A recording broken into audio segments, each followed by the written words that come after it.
प्रस्तुत है कार्यक्रम राष्ट्र प्रथम देशभक्ति का जज्बा। प्रस्तुति प्रादेशिक समाचार एकांश आकाशवाणी भोपाल। वाचन स्वर अभिषेक कटियार। पहलगाम में हुए आतंकवादी हमले के बाद आतंकियों के खात्मे और पाकिस्तान को सबक सिखाने के लिए चलाए गए ऑपरेशन सिंदूर की सफलता के बाद पूरा देश राष्ट्रभक्ति की भावना से सराबोर हो गया है। हमारे सैन्य बलों के पराक्रम ने पाकिस्तान को घुटने टेकने पर मजबूर कर दिया। प्रधानमंत्री नरेंद्र मोदी ने हाल ही में राष्ट्र के नाम अपने संबोधन में आतंकवाद से निपटने का स्पष्ट और सुनिश्चित सिद्धांत रेखांकित किया। ऑपरेशन सिंदूर आतंकवाद को कतई बर्दाश्त न करने और राष्ट्रीय सुरक्षा के साथ समझौता न करने की केंद्र की नीति का स्पष्ट प्रमाण है। प्रधानमंत्री ने कहा कि अब पाकिस्तान में कोई ऐसा ठिकाना नहीं बचा है जहां बैठकर आतंकी चैन की सांस ले सकें। पाकिस्तान में ऐसा कोई ठिकाना नहीं है जहां बैठकर आतंकवादी चैन की सांस ले सके।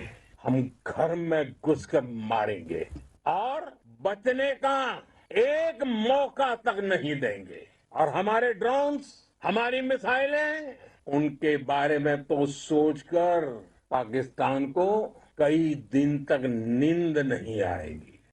सिंधु जल समझौता रोकने से लेकर आतंकी शिविरों पर सैन्य कार्रवाई तक केंद्र सरकार का प्रत्येक कदम बहुत ही सतर्कता और समयबद्ध योजना के साथ तय किया गया था।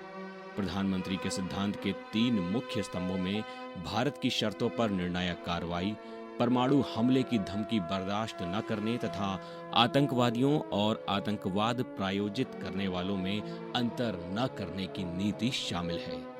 इस बार भारत ने मजबूत और स्पष्ट संदेश दिया है कि आतंकवाद और व्यापार साथ साथ नहीं चल सकते।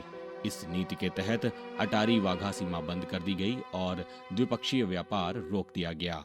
वीजा रद्द किए गए और सिंधु जल समझौता स्थगित किया गया। ये सभी उपाय मजबूत और निर्णायक कार्रवाई से राष्ट्र हित संरक्षित रखने की सरकार की प्रतिबद्धता को रेखांकित करते हैं। भारत के ऑपरेशन सिंदूर को अंतर्राष्ट्रीय रक्षा विशेषज्ञों ने एक निर्णायक सैन्य जीत के रूप में स्वागत किया है।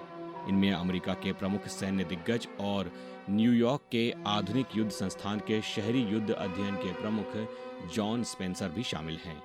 22 अप्रैल के पहलगाम आतंकी हमले का हवाला देते हुए श्री स्पेंसर ने कहा कि पिछली घटनाओं के उलट भारत ने बिना देरी किए प्रतिक्रिया दिखाई। उन्होंने इस अभियान को तीव्र और सुनियोजित बताया। श्री स्पेंसर ने परमाणु ब्लैकमेल के विरुद्ध प्रधानमंत्री नरेंद्र मोदी के दृढ़ रवैये की सराहना की है। उन्होंने संदेश का उल्लेख किया कि भारत इस प्रकार के खतरों को सहन नहीं करेगा और दृढ़ता पूर्वक इसका जवाब देगा। श्री स्पेंसर ने कहा कि भारत बदले की भावना से नहीं लड़ रहा था। भारत का संयम कमजोरी नहीं बल्कि इसकी परिपक्वता है। इसने सीमाओं को पुनः परिभाषित किया और नियंत्रण बनाए रखा। भारत ने सिर्फ एक हमले का जवाब नहीं दिया बल्कि इसने रणनीतिक समीकरण बदला है। सोशल मीडिया के अपने लोकप्रिय पॉडकास्ट में श्री स्पेंसर ने कहा कि सिर्फ 4 दिन की सुनियोजित सैन्य कार्रवाई करके भारत ने एक व्यापक जीत हासिल की है। ऑस्ट्रेलिया के लड़ाकू विमानन विश्लेषक और लेखक टॉम कूपर ने भी भारत की कार्रवाई का एक स्पष्ट जीत के रूप में उल्लेख किया है। सोशल मीडिया पोस्ट में श्री कूपर ने कहा कि संघर्ष विराम की दिशा में आगे बढ़ने संबंधी पाकिस्तान का निर्णय भारत की श्रेष्ठ सैन्य कार्रवाई का प्रत्यक्ष प्रमाण था। दोनों विशेषज्ञों ने ऑपरेशन सिंदूर को सीमा पार आतंकवाद और राष्ट्रीय रक्षा के प्रति भारत के रवैये में आया एक महत्वपूर्ण परिवर्तन बताया है। इस ऑपरेशन ने क्षेत्र में एक नई मिसाल कायम की है।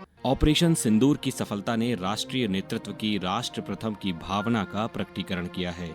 आम जन भी इस सफलता से उत्साहित हैं और अपने देशभक्ति के जज्बे के साथ विभिन्न कार्यक्रमों में शामिल हो रहे हैं। इसी क्रम में देश और पूरे प्रदेश में तिरंगा यात्रा का आयोजन किया जा रहा है। इसकी तैयारियां जोरों पर हैं। प्रदेश के रतलाम जिले में 15 मई को निकलने वाली तिरंगा रैली में सभी सामाजिक संस्थाओं, गणमान्य व्यक्तियों और आम जनों को आमंत्रित किया जा रहा है। तिरंगा रैली महलवाड़ा से शुरू होगी और इसका समापन भारत माता की भव्य आरती के साथ किया जाएगा। इसी तरह के आयोजन प्रदेश के अन्य शहरों में भी किए जा रहे हैं।